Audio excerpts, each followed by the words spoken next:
untuk pembahasannya kita lanjutkan ke firing order. Firing order adalah urutan pengapian. Kalau di sini berarti urutan pembakaran untuk diesel.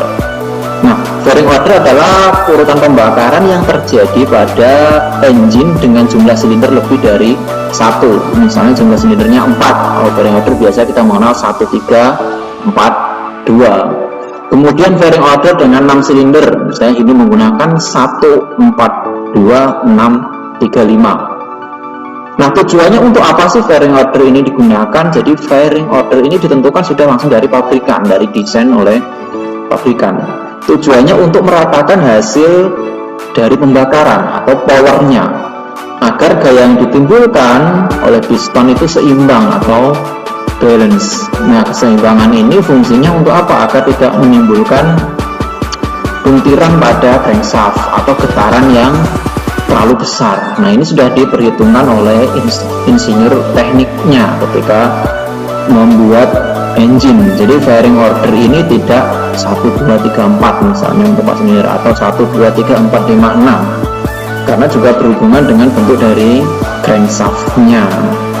Oke, ketika kita bicara firing order, tentunya kita pasti akan melihat adanya tabel seperti di gambar tersebut. Tabel tersebut namanya tabel sequence, yaitu tabel yang menyatakan urutan langkah dan urutan pembakaran yang terjadi pada engine. Nah, urutan ini bisa digunakan untuk yang silinder 1 atau lebih. Di contoh ini saya akan memperlihatkan firing order untuk engine dengan 6 silinder.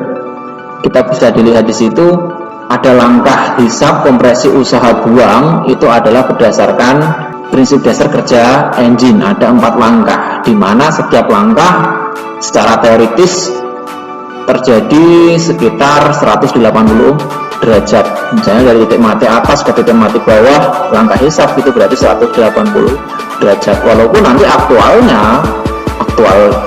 di unit di engine itu beda. Karena apa? Biasanya langkah hisap itu panjang. Sebelum titik mati atas dia sudah membuka. Kemudian menutupnya juga bukan di titik mati bawah, tapi titik mati bawah lewat setelah titik mati bawah, kayak gitu.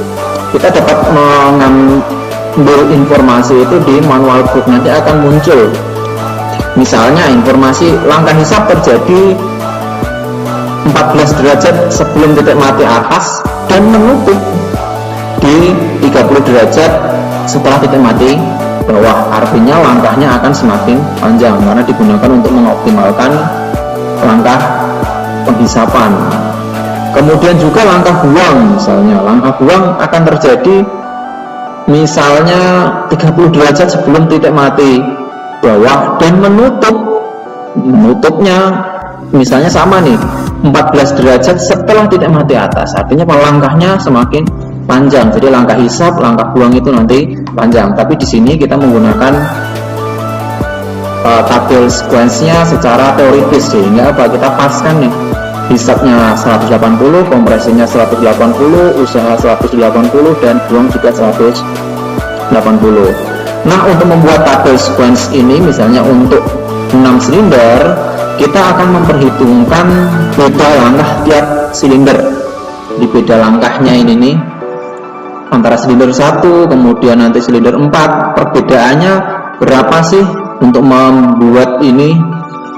Karena firing order ini kita menggunakan 6 silinder, berarti kita perhatikan engine tadi bekerja 2 kali langkah, 2 kali putaran crankshaft. 2 kali berarti kalau dibikin derajat 720 derajat. Sementara jumlah silindernya di sini ada 6, berarti perbedaannya setiap silinder itu akan bekerja berbeda sekitar 120. Didapat dari 2 kali putaran crankshaft 720 dibagi jumlah silinder 6, berarti 720 dibagi 6 yaitu 120 derajat. Nah, firing order ini artinya kalau kita mulai dari silinder 1 misalnya, silinder 1 akan mulai pembakaran di akhir langkah kompresi. Di di derajat 360, kita katakan seperti itu.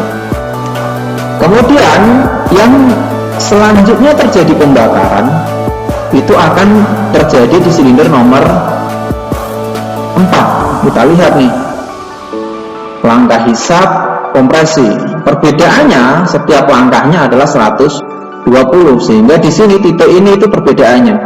Di titik 120 langkah hisap akan dimulai di silinder nomor 4, sehingga apa, kompresinya juga sama.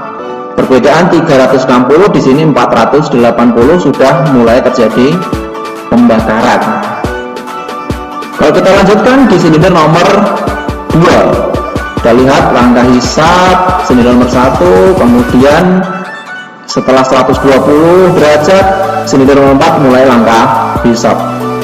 Pun sama di langkah silinder nomor 2, setelah 120 derajat langkah hisap di silinder nomor 4 disusul oleh silinder nomor 2, sehingga pada akhir langkah kompresi pembakaran berjarak antara silinder nomor 4 dan silinder nomor 2 juga sama, 120 derajat. Jadi kita tinggal meneruskan nanti, habis silinder 2 silinder nomor 6, kemudian silinder nomor 3 dan silinder nomor 5, seperti itu.